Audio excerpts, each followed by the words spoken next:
กระแสข่าวอดีตการนำสูงสุดของสปป.ลาวท่านคำไต่สิพันดอนมีทรัพย์สิน$740 ล้านสหรัฐเป็นข่าวที่ว่าบิดเบือนจากความเป็นจริงและก็สร้างความเข้าใจผิดให้กับคนในสังคมเป็นวงกว้าง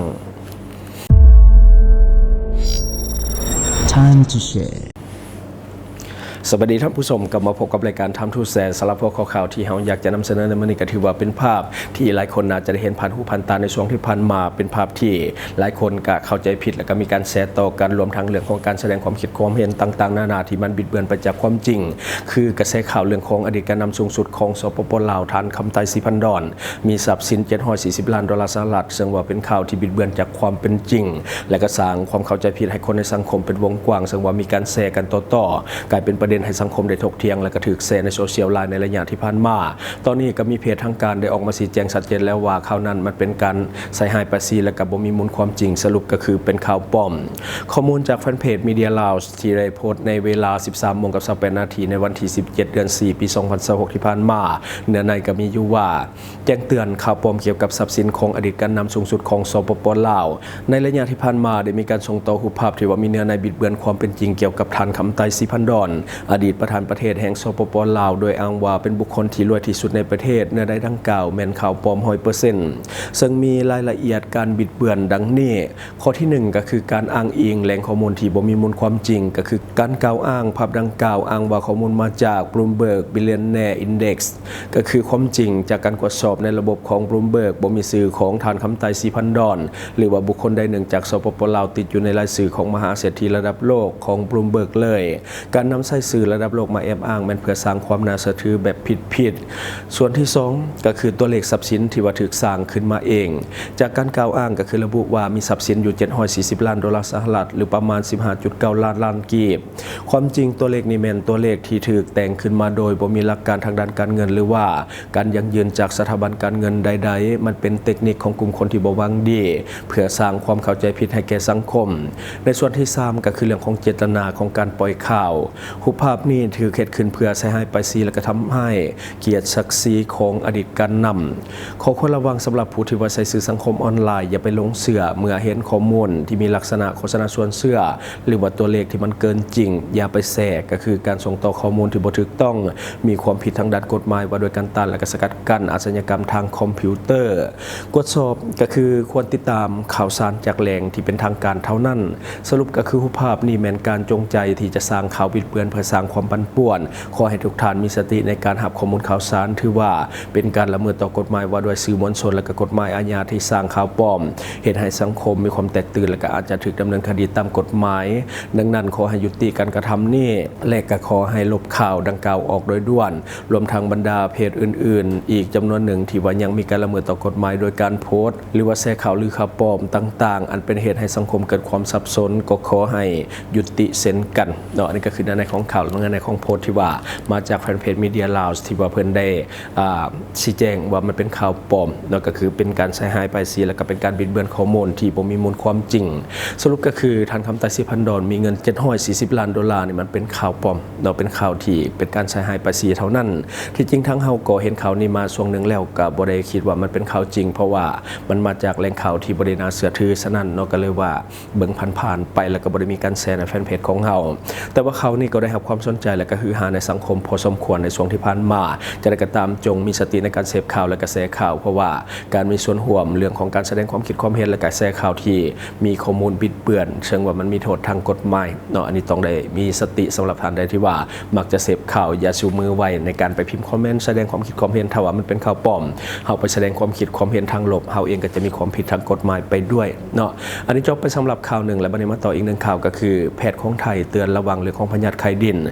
ก็คือกำลังระบาดในผู้ป่วยสะสมอยู่ในประเทศไทยก็คือ700 กว่าคนแล้วก็มีผู้เสียชีวิตแล้วก็คือ23 คนในประเทศไทยกำลังเป็นข่าวมาแห่งในปัจจุบัน สื่อของไทยรายงานในวันที่ 16 เมษายน 2026 ที่ผ่านมานี้ทางเว็บไซต์สำนักงานป้องกันและก็ควบคุมพยาธิที่ 7 จังหวัดขอนแก่นออกมาตรการเฝ้าระวังอย่างเข้มงวดหลังพบการระบาดของพยาธิเมลิออยโดซิสหรือว่าพยาธิไข้ดิน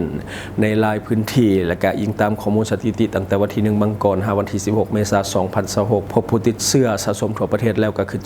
732 คนและก็มีผู้เสียชีวิตแล้วก็คือ23 คนบัดนี้มารู้จักกับข้อมูลและก็ข้อควรระวังเกี่ยวกับพยาธิไข้ดินในประเทศไทย ที่กำลังระบาดตอนนี้หนึ่งก็คือสถานการณ์ในประเทศไทยก็คือพื้นที่ระบาดพบหลายที่สุดแม้ในภาคตะวันออกเฉียงเหนือของประเทศไทยก็คือภาคอีสานของประเทศไทยนั่นเองเพราะสภาพดินและก็สภาพอากาศเอื้ออำนวยต่อการเติบโตของเชื้อแบคทีเรียนั่นเอง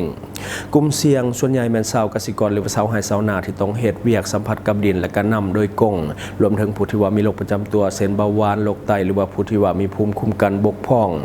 ในส่วนที่สองก็คือเชื้อพยาธินี้มาจากไสก็คือเกิดจากเชื้อแบคทีเรียที่มีชื่อว่า Burkholderia pseudomonas ซึ่งอาศัยอยู่ในดินและก็ในน้ำที่เป็นพื้นที่โดยเฉพาะในภาคอีสานของประเทศไทย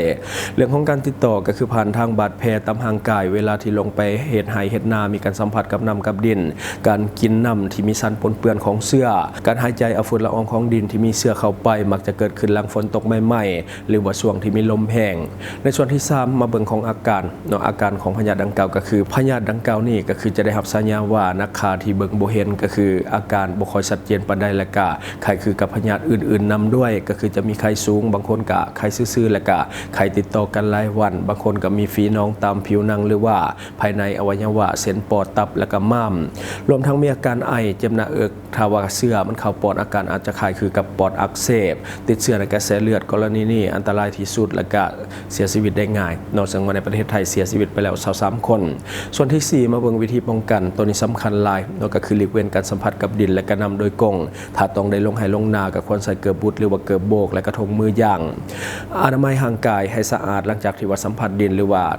น้ำที่มันขังเนาะให้เฝ้าอาบน้ำสำระห่างกายโดยสบู่ทันทีแล้วก็กินน้ำสะอาดควรดื่มน้ำที่ว่าต้มสุกหรือว่าน้ำดื่มที่บรรจุเรื่องของตุกที่ว่าในมาตรฐานหรือว่าน้ำดื่มสะอาดทั่วไปในบ้านของเฮาทำความสะอาดบาดแผลถ้าว่ามีบาดแผลตามตีนหรือว่าขาให้หลีกเว้นการลุยน้ำหรือว่ายางตามดินต้มโดยที่บ่มีการป้องกันโดยเฉพาะบ่มีการใส่เกิบข้อแนะนำสำหรับท่านที่ว่าอยู่ใกล้ชิดกับเขตชายแดนหรือว่ามีญาติพี่น้องเฮ็ดไร่เฮ็ดนาคราวนี้ถือว่าสำคัญหลายเพราะว่าอยู่ลาวเฮาก็มีสภาพแวดล้อมที่ว่าคล้ายคือกันถ้าภัยมีไข้ติดต่อกันหลายวันโดยบ่ฮู้สาเหตุและก็มีประวัติสัมผัสกับดินกับน้ำควรแนะนำไปพบแพทย์ทันทีเนาะอย่าปล่อยให้พยาธิมันซ้ำเหื่อพยาธินี้มีความอันตรายสูงต่อกับชาวไร่ชาวนาหัวส่วนจงมันติดตามข่าวสารให้ดีๆตอนนี้กำลังระบาดในเขตภาคอีสานของประเทศไทยซึ่งใกล้ชิดกับสปป.ลาวของเฮาพยาธินี้อาจจะมีการระบาดแผ่ออกเป็นวงกว้างได้ไวจงเฝ้าระวังให้ดีตอนนี้ก็ใกล้ฮอดฤดูเฮ็ดไร่เฮ็ดนานั่นก็คือเฮ็ดนาปีการระบาดอาจจะมีการหุนแรงเพิ่มขึ้นสำคัญที่สุดก็ถ้าว่าสงสัยว่าตนเองมีอาการไข้ที่ว่าเป็นไข้ดินก็จงไปพบแพทย์พบหมอโดยด่วนอย่าปล่อยให้อาการมันหุนแรงจังค่อยไปมันอาจจะสายเกินไปเนาะอันนี้ก็คือสิ่งที่เฮาเก็บมาเล่าสู่ฟังหวังว่าท่านจะได้รับสาระดีๆสำหรับท่านที่ว่าเบิ่งรายการเฮาอยู่คิดเห็นจะได้กับสิ่งที่ว่านำเสนอไปก็อย่าลืมฝากไว้ภายใต้คอมเมนต์ของเฮาและข้าพเจ้าจะเข้าไปอ่านด้วยตนเองขอขอบใจสนใจโฆษณาประชาสัมพันธ์ธุรกิจและผลิตภัณฑ์ของท่านผ่านรายการของเฮาสนใจติดต่อตามข้อมูลที่ขึ้นหน้าจอในปัจจุบันได้เลย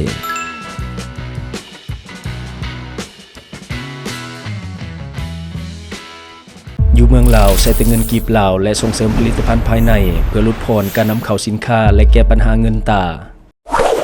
Subscribe for more video.